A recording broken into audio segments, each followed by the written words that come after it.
Ito yung unahin natin. Oh my God.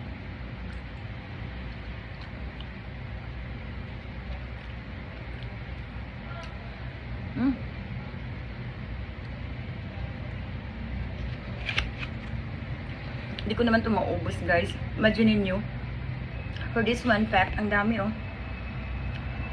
Hindi baka maglain na tuntiyan anino kung yung atong doon. Di sa gini siya makurot. Ito unahon na ito ng mga humok. Kata dragon fruit o kanina niya, kani watermelon. Lami man ni siya, guys, kaysa Robinson man ni siya. Lami man ang prutas sa Robinson. Lahi ra jud ang prutas sa Robinson o prutas sa merkado. Balimbya. Murag sa merkado, murag bunog na siya. Pero barato.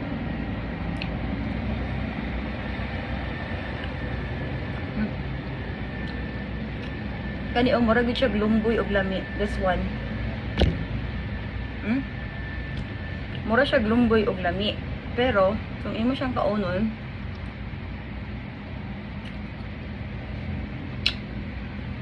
walay liso. Ambot kung grapes ba ni siya? Ano siya kakuan? Oh, ang shape niya, oh. Patag-as. Tingnan mo, iba yung shape niya. Hindi pa bilog. Paoblong. Pero wala siyang seed. Tingnan mo. Hindi naman to grapes kasi iba naman ang lasa yung grapes. Ang fairness, ang tamis.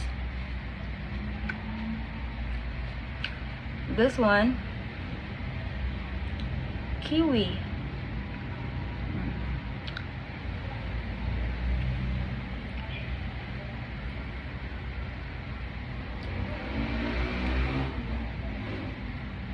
Ganito ba talaga yung kiwi? Sobrang asim. Mura kog na ignorante kaya kuan man good. Dili kay ko mo basta prutas nga wako kaila, dili jud ko mukaon. Pero karon murag na curious lang gid ko sa mga prutas. Tilaw.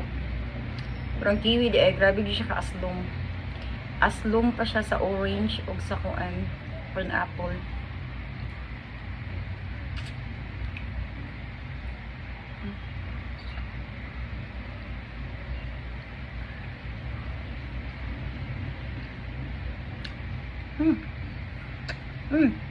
Grabe jud. Grabe jud kaaslong ay.